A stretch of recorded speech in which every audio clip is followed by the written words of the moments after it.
अस्सलाम वालेकुम जी, कैसे हैं आप सब लोग? वालेकुम सलाम। कैसी शुक्र अल्लाह का। क्लासेस कैसी जा रही हैं आप लोगों की? चल रहा है। मिड टर्म का मैंने आप लोगों को बता दिया हुआ है कि 9 फेब को आप लोगों का मिड टर्म होगा। पेपर जो है वो मैंने बना दिया हुआ है। बाकी इंशाल्लाह नेक्स्ट क्लास जो है उसमें मज़ीद मैं आप लोगों को बता दूंगा और इंशाल्लाह 9 फेब को आप लोगों का जो है वो ऑनलाइन जो है वो मिड टर्म जो है वो कंडक्ट होगा। और मैंने एक चीज़ आप लोगों को पहले बता दी है कि मुझे उस दिन ये कोई ना स्टूडेंट्स कहे कि जी हमारा कैम जो है वो नहीं चल रहा है या कैम में कोई प्रॉब्लम है या सिस्टम नहीं है या मेरे पास सेल फोन है। तो उस दिन मैं ये कोई चीज़ नहीं सुनूंगा। ये स्टूडेंट्स तमाम स्टूडेंट्स अपने सिस्टम्स लैपटॉप कैम जो है वो सब लोग जो है वो सेट कर लीजिएगा। ओके जी, लेक्चर स्टार्ट करते हैं। लेक्चर स्टार्ट करने से पहले जो स्टूडेंट इस वक्त ऑनलाइन है इन तमाम की अटेंडेंस जो है वो मैंने लगा दी हुई है। तो मैं लेक्चर शेयर करने लगा हूँ और तुझे कि तमाम स्टूडेंट्स को स्क्रीन जो है वो नजर आ रही होगी। आज का जो हमारा टॉपिक है वो basically memory management technique and swapping इसके ऊपर है। आज हम लोग मेमोरी मैनेजमेंट को जो है वो डिस्कस करेंगे। What is memory management? Memory management is the process of controlling and coordinating computer memory assign portion known as block to various running programs to optimize the overall performance of the system। वो कहता है कि memory management जो है वो एक ऐसा process है कंट्रोल करने का और कोऑर्डिनेट करने का कंप्यूटर की मेमोरी को। मैंने आपको शुरू में बताया था कि कंप्यूटर की 4 डिफरेंट मेमोरीज हैं जिनमें आपकी मेन मेमोरी है जिसको हम लोग प्राइमरी मेमोरी भी बोलते हैं। फिर आपकी सेकेंडरी मेमोरी है जिसको हम लोग दूसरे लफ्ज़ में स्टोरेज मेमोरी बोलते हैं। फिर आपकी वर्चुअल मेमोरी है और उसके बाद आपकी कैश मेमोरी है। तो ये 4 डिफरेंट मेमोरी हैं जो कि हमारा ओएस जो है ऑपरेटिंग सिस्टम जो है वो इन चारों मेमोरीज के साथ अकॉर्डिंग टू रिक्वायरमेंट जो है वो डील कर रहा है। अब वो मेमोरी चाहे आपकी ब्लॉक्स की फॉर्म में हो चाहे वो आपकी रनिंग फॉर्म में हो, दोनों कंडीशन में आपका जो ओएस है वो आपके सिस्टम की परफॉर्मेंस को जो है वो चेक कर रहा होता है। It is the most important function of an operating system that manage memory primary memory. वो कहता है कि सबसे जो इंपॉर्टेंट फंक्शन है वो किसका है? वो आपके ऑपरेटिंग सिस्टम का है जो कि आपकी मेन मेमोरी को यानी रैम और रोम को जो है वो मैनेज कर रहा होता है।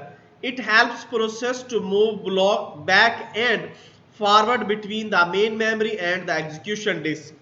वो कहता है कि ये दोनों कंडीशन में दोनों लेवल पे फॉरवर्ड और बैकवर्ड के ऊपर दोनों लिहाज से काम कर होता है कि आपकी मेन मेमोरी की जो एग्जीक्यूशन है यानी सबसे पहले जो भी आप डाटा जो है वो टाइप कर रहे हो या जो डाटा प्रोग्राम आप लोग लिख रहे हो वो सबसे पहले आपका रैम के ऊपर होता है। बाद में वो डाटा जो है वो आहिस्ता आहिस्ता हार्ड डिस्क के ऊपर जैसे ही आप सेव की कमांड अप्लाई करते हो तो वो डाटा आपका हार्ड डिस्क की तरफ जो है वो मूव कर रहा होता है। It helps OS keep track of every memory location irrespective of whether it is allocated to some process or it remain free। वो कहता है कि ओएस जो है वो ही अपना कीप ट्रैक कर रहा होता है, अपनी मेमोरी के लोकेशन को चेक कर रहा होता है कि आपका जो मेमोरी एलोकेशन है वो प्रॉपर तरीके से हो रही है या कि नहीं हो रही। ऑपरेटिंग सिस्टम जो है यहाँ पे एक डायग्राम में आपको वाजे जो है क्लियर हो रहा होगा कि आपके पास यूजर के प्रोग्राम है, फिर यूजर इंटरफेस है, सिस्टम की कॉल है, लेकिन ये सारा काम कौन कर रहा है? आपका ऑपरेटिंग सिस्टम कर रहा है। फाइल की मैनेजमेंट भी वही कर रहा है, मेमोरी मैनेजमेंट भी कोई वही कर रहा है, प्रोसेस की मैनेजमेंट भी आपका ओएस कर रहा है, साथ के साथ नेटवर्क की मैनेजमेंट भी हो रही है, पावर की भी मैनेजमेंट हो रही है। अब आपका सॉफ्टवेयर है चाहे हार्डवेयर है उसको भी साथ के साथ जो है वो ये कंट्रोल कर रहा है। तो मैम ओएस आपका ना सिर्फ एक काम कर रहा था कि मल्टीपल वर्क जो है वो बैकएंड पे ये कर रहा होता है। Why use memory management? क्या वजूहात हैं या कौन सी वजूहात है कि हम मेमोरी मैनेज का इस्तेमाल करते हैं? Number one, it allows you to check how much memory need to be allocated to process that decide which processor should get memory at what time. वो कहता है सबसे पहला काम तो उसका ये है कि ये चेक करता है कि किस प्रोसेस को कितनी मेमोरी जो है वो रिक्वायर्ड है और उस मेमोरी को कितना हिस्सा जो है मैं उसको एलोकेट करूं ताकि वो प्रॉपर तरीके से प्रोसेसर को जो है वो मेमोरी के अंदर उसकी जो वर्किंग है वो कर सके. Number two, tracks whenever inventory gets freed or unallocated according to is or will update the status. वो कहता है कि इसने ये भी करना है कि जो भी एलोकेशन कर दी गई है मेमोरी की, जैसे ही प्रोसेस खत्म होगा, अपडेशन हो चुकी होगी, उसके बाद फौरन मेमोरी को अनएलोकेट भी कर देगा. It allocate the space to application routine. ये एप्लीकेशन रूटीन्स को जो है वो स्पेस एलोकेट करता है. It also make sure that these application do not interface with each other. वो कहता है कि ये भी काम करता है कि एप्लीकेशन जो है वो एक दूसरे के साथ जो है वो इंटरफेयर ना करें, अपनी अपनी लाइन में अपने अपने प्रोसेस के साथ जो है वो प्रॉपर तरीके से वो जो है वर्क कर सके. ये काम भी मेमोरी मैनेजमेंट ने ही करना होता है. Helps protect different process from each other. और साथ में ही जितने भी प्रोसेस हैं उनकी मदद करता है ताकि वो एक दूसरे के साथ ना मिले और प्रॉपर तरीके से प्रोटेक्ट होकर सिक्योरिटी के साथ जो है वो अपना काम कर सके. It place the program in memory so that memory is utilized to its full extend. वो कहता है कि ये भी करता है कि मेमोरी की जो यूटिलाइजेशन है उसको भी फुल करता है ताकि जो डाटा है वो प्रॉपर तरीके से वर्क कर सके. Memory management technique. अब इसकी कुछ टेक्निक्स हैं जिनकी वजह से मेमोरी मैनेजमेंट जो वो होता है. सबसे पहले single continuous allocation. It is the easiest memory management technique. वो कहता है सबसे जो इजी वे है वो आपका है सिंगल कंटीन्यूअस एलोकेशन, जो कि मेमोरी मैनेजमेंट की सबसे आसान टेक्निक है. In this method, all types of computer memory expect a small portion which is reserved for the OS is available for one application. वो कहता है कि इस कंडीशन में क्या होता है, ऑपरेटिंग सिस्टम के पास जो मेमोरी एलोकेशन की जो रिजर्व है उसके अलावा जो मेमोरी आपकी फ्री पड़ी है वो तमाम कंप्यूटर की मेमोरी को जो भी इस वक्त प्रोसेस चल रहा है, चाहे वो एक एप्लीकेशन चल रही है, चाहे वो दो एप्लीकेशन चल रही है, चाहे वो तीन एप्लीकेशन, जितनी भी एप्लीकेशन चल रही है, प्रोसेस क्या करता है कि एक एक करके एक एक प्रोसेस को एक एक एप्लीकेशन को मेमोरी का हिस्सा जो है वो डिवाइड कर देता है ताकि वो अपनी सिंगल मेमोरी के अंदर जो है वो एग्जीक्यूट हो. For example MS DOS operating system allocates memory in this way. वो कहता है कि अगर हम इस कंडीशन में ये कहें कि मैं DOS की ही बात कर लूं तो वो भी ऑपरेटिंग सिस्टम है, वो सिर्फ अपनी मेमोरी उसी टाइम कंज्यूम करेगा जब वो इस्तेमाल हो रही होगी. An embedded system also run one a single application. और इसी तरह के मुख्तलिफ और भी ऑपरेटिंग सिस्टम है, एम्बेडेड सॉफ्टवेयर हैं जो कि आपके एक वक्त में सिंगल एप्लीकेशन को रन करते हैं. नेक्स्ट है जी हमारा पार्टीशन्ड एलोकेशन. जैसे आप लोग हार्ड डिस्क मार्केट से नहीं लेके आते हो तो आप उसमें क्या करते हो, सबसे पहले उसकी पार्टीशंस करते हो. यानी कुछ डाटा जो है वो आप डी में रखना चाह रहे हो, कुछ सॉफ्टवेयर वगैरह जो है वो आप ई में रखना चाह रहे हो, मेन आपकी विंडो जैसी.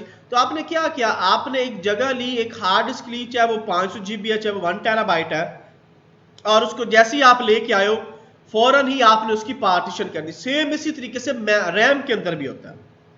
जो डाटा करंटली एग्जीक्यूट होता है आपकी मेन मेमोरी का कुछ पोर्शन जो है वो उसको एज ए पार्टीशन के तौर पे जो है वो मिल जाता है. या आप ये भी कह सकते हो जब हम लोग वर्चुअल मशीन्स बनाते हैं तो वो ही फिजिकल रैम जो है वो हम तमाम आपने वर्चुअल सिस्टम्स को असाइन कर देते हैं ताकि जो है वो जो भी जिसकी भी जो जॉब टास्क हो वो अपना जो है वो उस वक्त काम करने लगी. तो एक ही रैम हुई आपकी, लेकिन आपने उस रैम को क्या किया, मुख्तलिफ लेवल पे जो है उसकी डिवीजन कर दिया. तो देखते हैं जी partition allocation. It divides primary memory into various memory partitions, which is mostly contiguous areas of the memory. वो कहता है कि ये डिवाइड कर देता है आपकी प्राइमरी मेमोरी को मुख्तलिफ तरह की पार्टीशन मेमोरी के अंदर, और ये चेक करता है every partition store all the information for a specific task और जॉब। और हर पार्टीशन क्या करता है, अपने लिहाज से जो भी उसको टास्क दिया गया है, जो उसको प्रोसेस दिया गया है, वो उसके मुताबिक तमाम की तमाम इंफॉर्मेशन जो है वो अपनी पार्टीशन में सेव कर लेती है। This method consist of allocating a partition to a job when it start and unallocate when it end। वो कहता है कि ये क्या करता है, ये उसके मेथड्स को एलोकेट करता है, जो भी मेमोरी उसको मिली होती है उस मेमोरी को प्रॉपर तरीके से स्टार्ट करता है, प्रॉपर तरीके से अनएलोकेट भी करता है, यानी उसकी स्टार्टिंग वैल्यू और उसकी एंडिंग वैल्यू दोनों कंडीशन में क्या करता है, ये उसकी पार्टीशन को सेव करके अपने पास जो है वो इस्तेमाल करता है, ताकि जो डेटा है वो प्रॉपर तरीके से वर्क करता रहे। पेज्ड मेमोरी मैनेजमेंट, कुछ हिस्सा ये होता है कि कुछ प्रोसेस ऐसे होते हैं या कुछ एप्लीकेशन ऐसी होती हैं जो कि पेजेस के लिहाज से रन हो रही होती हैं, तो उसके लिए अलहदा से टेक्निक है कि पेज्ड मेमोरी जो है वो उसकी मैनेजमेंट हो। This method divide the computer main memory into fix size unit known as page frame. वो कहता है कि ओएस ये काम सारे ओएस ही कर रहा है। वो क्या करता है कि कुछ मेन मेमोरी का हिस्सा जो है वो डिवाइड कर देता है आपके फिक्स साइज के अंदर, और वो जो फिक्स साइज में डिवाइड करता है उनको हम लोग पेज फ्रेम बोलते हैं। This hardware memory management unit map pages into frame which should be allocated on a page basis. वो कहता है कि अगर मैं इसकी बात करूं तो मेमोरी मैनेजमेंट जो है वो क्या करती है, इसको एक मैप्स की कंडीशन में इन पेजेस को जो है वो कर लेती है और इसको बाद में फ्रेम की कंडीशन में जो है वो एलोकेट करती है, और सारे के सारे वो जो पेजेस हैं वो एक जगह पे इकट्ठा करके उनके साथ जो है उनकी मेमोरी मैनेजमेंट जो है वो कर रहा होता है। नेक्स्ट है जी segmented memory management. Segmented memory management is the only memory management method that does not provide the user program with a linear और contiguous address space। वो कहता है कि सेगमेंट मेमोरी मैनेजमेंट भी एक ऐसा ही प्रोसीजर है मेमोरी मैनेजमेंट का जो कि कभी भी यूजर के प्रोग्राम को और उसके साथ जो आपका लीनियर कंटिन्यूअस एड्रेस स्पेस है उसको कभी भी प्रॉपर तरीके से हल नहीं करता, बल्कि क्या करता है, पेजेस की जगह, प्रोसेस की जगह अब उसके सेगमेंट जो है वो बना लेता है, और इस टेक्निक के तहत भी आप अपने प्रोसेस को, अपनी वर्किंग को जो है वो प्रॉपर तरीके से एग्जीक्यूट कर सकते हो। Segments need hardware support in the form of segment table. Segments बनाने के लिए आपको किस चीज की जरूरत पड़ेगी, उसके हार्डवेयर की जरूरत पड़ेगी। अगर आपके पास आपके सिस्टम में सेगमेंट टेबल है तो आपका सिस्टम जो है वो प्रॉपर तरीके से आपकी मेन मेमोरी को सेगमेंटेशन के अंदर डिवाइड कर देगा। अगर टेबल आपके नहीं बन रहे, सपोर्टिंग नहीं हो रही, तो वो आपके सेगमेंट मेमोरी जो है वो वर्क नहीं करेंगे। It contains the physical address of the section in memory, size and other data like access, protection, bits and status। और वो कहता है कि ये डिपेंड कर होता है, फिजिकल एड्रेस होता है इसका, और ये डिपेंड कर होता है आपके मेमोरी के साइज के ऊपर, उसके प्रोटेक्शन बिट्स के ऊपर, उसके स्टेटस के ऊपर, उसके सेक्शन के ऊपर। अगर वो सारी चीजें उसको 100% मिलती हैं तो वो क्या करता है, उसकी वो जो सेगमेंटेशन जो है वो मेमोरी की कर लेता है। नेक्स्ट है जी हमारे पास व्हाट इज स्वैपिंग, कि हम अपनी मेमोरी को स्वैप कैसे करते हैं। यानी कि मिसाल के तौर पे अब हार्ड डिस्क होती है, हार्ड डिस्क में हम लोग पार्टीशन करते हैं, बाद में हम कहते हैं कि नहीं हमें इसमें से मजीद पार्टीशन करना चाह रहे हैं या पार्टीशन को मर्ज करना चाह रहे हैं, तो वो हम लोग क्या करते हैं, उसकी स्वैपिंग कर देते हैं। या इसी तरह आपने सी में काम किया होगा कि वेरिएबल को स्वैप कर रहे हो, एक आपका जो डेटा है, आपकी जो आउटपुट है वो किसी और वेरिएबल में आप स्वैप करना चाह रहे हो, तो वो स्वैपिंग कैसे होती है अब हम उस पर डिस्कस करेंगे। Swapping is a method in which the process should be swapped temporarily from the main memory to the backing store. वो कहता है कि जो आपका स्वैपिंग मेथड है वो बेसिकली क्या है, टेम्परेली मेमोरी के अंदर जो है उसकी बैकिंग पे, स्टोरिंग पे कर रहा होता है। It will later brought back into the memory for continuous execution। और ये बाद में, जैसे मिसाल के तौर पे आपकी रैम बिजी होगी, अब ये क्या करेगा, आपके डाटे को स्वैप कर देगा वर्चुअल मेमोरी की तरफ। जैसे ही आपकी रैम फ्री हो जाएगी ये वहां से डाटा उठा के अगेन आपका जो है वो रैम में ट्रांसफर कर देगा। इस तरह क्या होगी, आपकी जो एग्जीक्यूशन है वो होती रहेगी और आपको पता भी नहीं चलेगा कि कब डाटा आपका वर्चुअल मेमोरी में गया, कब डाटा आपका कैशे में गया, कब डाटा आपका जो है वो मेन मेमोरी के अंदर वापस आ गया। Backing store is a hard disk or some other secondary storage devices that should be big enough in order to accommodate copy of all memory image for all user।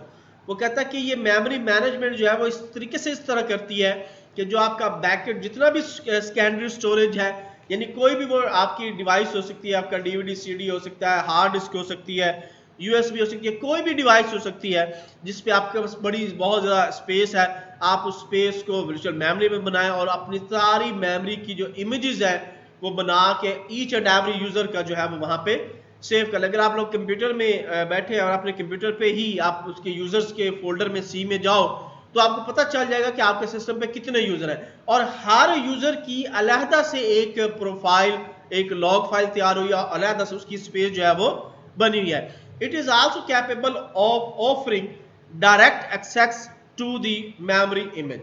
वो कहता है कि इसको हम दूसरे लफ्ज़ों में ये भी कहते हैं कि ये बेसिकली डायरेक्ट एक्सेस है मेमोरी मैनेजमेंट की और मेमोरी के इमेज तक पहुंचने की। यहाँ पे दो डिफरेंट आपको डायग्राम जो है वो नजर आ रही हैं।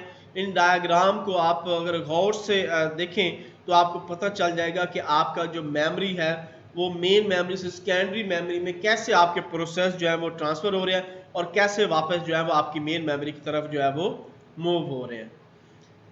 नेक्स्ट है जी हमारा बेनिफिट्स ऑफ स्वैपिंग, कि इससे हमें क्या बेनिफिट्स मिलेंगे कि हम अपने डेटे को या अपनी मेमोरी को जो है वो स्वैप करते हैं एक जगह से दूसरी जगह। Here are major benefits pros of swapping. Number 1 है जी it offer a higher degree of multi programming. सबसे बड़ा जो हमारा बेनिफिट है वो ये है कि हम बहुत ज़्यादा मल्टी प्रोग्रामिंग जो है वो अगर हम ये कर सकते हैं अपने सिस्टम के ऊपर। मिसाल के तौर पे आप चाहते हो जी आपके सिस्टम के ऊपर एक से ज़्यादा ओएस है, ओएस होने चाहिए, तो आप उसके लिए कोई थर्ड पार्टी सॉफ्टवेयर भी इस्तेमाल कर सकते हो। आप डायरेक्टली भी अपने सिस्टम के ऊपर जो है वो मल्टीपल ओएस जो है वो इंस्टॉल कर सकते हो। इसी तरह से आप एक वक्त में जावा पे प्रोग्रामिंग कर सकते हो, पाइथन पे कर सकते हो, सी एंड सी प्लस प्लस पे कर सकते हो, .NET पे कर सकते हो। तो मल्टी प्रोग्रामिंग जो है वो आप कर सकते हो due to swapping. Allow dynamic relocation, ये डायनामिकली तौर पे उसको जो है वो रीलोकेट कर होता है। For example if address binding और execution time it being used, then process can be swapped in different location. Else in case of compile and loaded time binding, process should be moved to the same location। उसने किसकी example दिया कि अगर आप किसी address को bind करना चाह रहे हो एग्जीक्यूशन के दौरान तो ये प्रोसेस क्या करेगा, स्वैप करेगा और उसको उसकी जो लोकेशन जो है उसे फिक्स करके नेक्स्ट जो बाइंडिंग आप कर रहे होगे उस बाइंडिंग के साथ जो है वो स्वैप करके वहां से डाटा को मूव करके अपनी पुरानी लोकेशन के ऊपर जो है वो शिफ्ट कर देगा। It helps to get better utilize of the memory, आपको मेमोरी की यूटिलाइजेशन को ज्यादा बेटर से बेटर करता है ताकि प्रॉपर तरीके से जो मेमोरी की जो यूटिलाइजेशन है वो हो सके। Minimize wastage of the CPU time on completion, so it can easily be applied to a priority based scheduling method to improve its performance। वो कहता है कि आपका जो CPU है इसको मिनिमाइज ये इस्तेमाल करता है ताकि जो डेटा है आपका प्रॉपर तरीके से कंपाइल हो सके और उसके जो कंपाइलेशन है उसकी स्केड्यूलिंग प्रॉपर हो सके ताकि जो आपका डेटे की परफॉर्मेंस है वो अच्छे तरीके से हो और आपकी मेमोरी मैनेजमेंट जो है वो प्रॉपर काम कर सके। अब है जी मेमोरी की एलोकेशन, वो लो लेवल पे भी है वो हाई लेवल पे भी है। Main memory usually has two partitions, low level memory and high level memory. और लो लेवल में क्या है जी, लो लेवल में operating system reside in this memory, कि ऑपरेटिंग सिस्टम जो है वो खुद इसको रिजाइड करता है। और हायर में क्या है, user process are held in high memory, user के जो प्रोसेस है वो ऑटोमेटिकली हाई मेमोरी के अंदर जो है वो हेल्ड होते हैं। पहला जी single partition allocation. Number 1, in this type of allocation relocation register scheme is used to protect user process from each other. यानी कि इसमें क्या होता है कि यूजर जो है वो एक दूसरे के साथ जो है वो प्रोटेक्ट होता है और उसमें जितनी भी रीएलोकेशन हो रही होती है ये उसको प्रॉपर तरीके से लेके चल होता है। For and from changes operating system code and data, चाहे आपका ऑपरेटिंग सिस्टम का कोड चेंज हो रहा हो चाहे आप लोगों का डाटा चेंज हो रहा हो, ये दोनों कंडीशन में उसको प्रोटेक्ट करते हुए यूजर के प्रोसेस को जो है वो रीएलोकेट कर होता है और एलोकेशन बना रहा होता है। Relocation register contain value of smallest physical address where as limit register contain range of the logical address. वो कहता है कि इसमें वो फिजिकल एड्रेस को जो है वो ज्यादा प्रायोरिटी देता है बानिस्बत आपके लॉजिकल एड्रेस को। Each logical address must be less than the limit register. वो कहता है कि आपका जो लॉजिकल एड्रेस है वो कम से कम एक लिमिटेड कंडीशन में आपके जो रजिस्टर्स हैं उनको जो है वो इस्तेमाल कर रहा होता है। Multiple partition allocation, in this type of allocation main memory is divided into two number of fixed size partition where each partition should contain only one process। वो कहता है कि इसमें क्या होता है एक ही वक्त में सिर्फ और सिर्फ एक ही प्रोसेस जो है वो आपका एग्जीक्यूट हो रहा है क्योंकि आपने फिक्स साइज जो है वो पार्टीशन जो है वो कर दी है मेमोरी की। A process is selected from the input Q and is loaded into the free partition. Process क्या करता है कि वो क्यू से उस डेटे को इनपुट करता है और लोड कर लेता है अपने पास और वहां पे जाके प्लेस करता है जहां पे आपकी पार्टीशन जो है वो फ्री हो चुकी है। व्हेन द प्रोसेस टर्मिनेट, जैसे ही प्रोसेस आपका टर्मिनेट होता है, खत्म होता है, the partition become available for another process. तो क्या होता है कि पार्टीशन जो है वो ऑटोमेटिकली अवेल हो जाती है आपके सेकेंड प्रोसेस के लिए। यहाँ पे कुछ मैंने अब 2 3 4 जो है वो प्रोग्राम दिए हुए हैं। इन प्रोग्राम्स को आपने अपने पास अच्छे तरीके से जो है 2 टाइम 3 टाइम जो है वो करके देखना है। पहला जो प्रोग्राम आप देख रहे हो ये क्या करेगा, ये आपकी मेमोरी को डायनामिक मेमोरी एलोकेशन जो है वो करेगा। ठीक है, इसमें यहाँ पे आप देखें कि सिंपल आपका उसी तरह से यूजिंग स्पेस है, इंटीजर मेन है।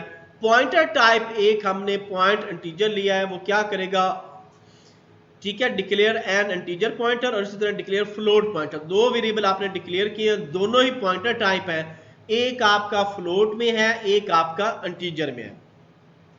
यहां पे दोनों इसकी क्या हो रही है, टाइप कास्ट हो रहा है, assign value to the memory, कि हम अपनी मेमोरी को जो है वो वैल्यू असाइन कर रहे हैं। जो आपका न्यू इंटीजर है वो फ्लोटिंग पॉइंट के अंदर जो है वो अपनी वैल्यू को जो है वो ट्रांसफर कर रहा है और यहाँ पे ये टाइप कास्ट हो रहा है न्यू फ्लोट, क्योंकि इंटीजर की वैल्यू थी, इंटीजर की वैल्यू को फ्लोट में लाने के लिए हमें पहले उसको फ्लोट बनाना है। यहाँ पे आप देखें कि ये वैल्यू है, उसके बाद ये, और दोनों कंडीशन जो है यहाँ पे ये डी एलोकेट कर रहा है, यहाँ पे ये मेमोरी को एलोकेट कर रहा है और नीचे उस मेमोरी को ये फिर डिलीट भी कर रहा है। इसी तरह से आपका दूसरा प्रोग्राम है जिसमें सेम काम हो रहा है, लेकिन इसमें हम लोगों ने 2 फंक्शंस का सहारा लिया है। एक आपका है मेमोरी एलोकेशन और दूसरा आपका है फ्री। जी किसी का कोई क्वेश्चन है तो अभी पूछ सकता है। ओके, इसी तरीके से हमारा दूसरा प्रोग्राम है। पहले हम लोगों ने थ्रू जो है वो डिक्लेरेशन ऑफ वेरिएबल के थ्रू काम किया। दूसरे प्रोग्राम के अंदर आपने काम वही करना है कि मेमोरी को एलोकेट भी कर रहे हो, मेमोरी को डी एलोकेट भी कर रहे हो, मेमोरी को जो डी एलोकेट किया उसको डिलीट भी कर रहे हो। और उसके लिए हम लोग जो फंक्शंस इस्तेमाल कर रहे हैं वो malloc, memory allocation and free, और फ्री का फंक्शन जो है वो हम लोग इस्तेमाल कर रहे हैं। और इन फंक्शंस को इस्तेमाल करते हुए, यानी अगर मैं यहाँ पे बात करूँ पीटीआर इंटीजर, ये टाइप कास्ट हुआ है, साइज ऑफ इंटीजर, यहाँ पे इस मेमोरी को एलोकेशन जो है वो एलोकेट कर दिया गया है ताकि जो if memory can not allocate, अगर तो मेमोरी एलोकेट नहीं है तो ये फंक्शन क्या करेगा, ये उसको मेमोरी जो है वो असाइन कर देगा जो भी उसका साइज बनेगा। जब वो फ्री होगा तो ऑटोमेटिकली उसका फ्री का फंक्शन लगा के हम उसकी मेमोरी को जो है वो खत्म कर देंगे। नेक्स्ट है जी हमारे पास थर्ड प्रोग्राम। इसमें हम लोगों ने सी एलोकेट एंड फ्री, अगेन से आपने मेमोरी को क्या किया है, री एलोकेट किया है एक फंक्शन के थ्रू और साथ में ही उसको जो है वो फ्री कर दिया है। सी एलोकेशन एंड फ्री का फंक्शन जो है वो यहाँ पे इस्तेमाल हुआ है। तो ये 2-3 प्रोग्राम है, इनको आपने अपने सिस्टम में जो है, चाहे आप लोग बोलेंट सी इस्तेमाल कर रहे हो, चाहे आप लोग टर्बो सी इस्तेमाल कर रहे हो, चाहे आप लोग जो है वो डव C++ इस्तेमाल कर रहे हो, तो इन प्रोग्राम्स को आप लोगों ने अपने उस सिस्टम के अंदर जो है वो चला के अच्छी तरीके से जो है वो देखना है, ताकि आपको मेमोरी की एलोकेशन, मेमोरी की डी एलोकेशन, इस बारे में जो है वो अच्छी तरीके से पता चल सके। जी, किसी स्टूडेंट का कोई क्वेश्चन है तो वो पूछ सकता है।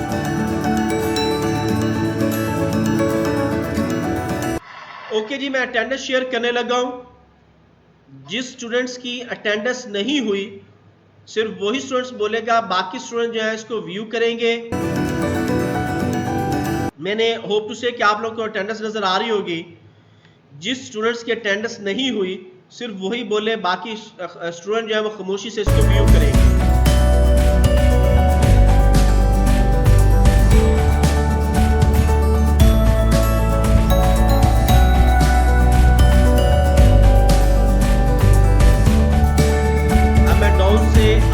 जा रहा हूं, कोई ऐसा स्टूडेंट जिसकी अटेंडेंस जो है वो नहीं हुई, सिर्फ वही स्टूडेंट जो है वो अपनी अटेंडेंस बोलेगा, बाकी स्टूडेंट जो है इसको व्यू करेंगे। ओके जी, अटेंडेंस जो है वो मैंने अब क्लोज कर दी है। किसी स्टूडेंट का कोई क्वेश्चन है तो वो पूछ सकता है, नहीं तो हम अपना लेक्चर जो है वो यहीं पे स्टॉप करने लगे हैं। सर जो ये आपने कोड बताए हैं ये किसी भी लैंग्वेज में कर लेंगे? ये सिर्फ और सिर्फ ये जो कोड मैंने अभी आपको दिखाए हैं ये आपके C और C++ के हैं। आपकी मर्जी, आप इसको बोलेंट सी में कर लो, आपकी मर्जी टर्बो सी में अप्लाई कर लो, आपकी मर्जी डव C++ में अप्लाई कर लो।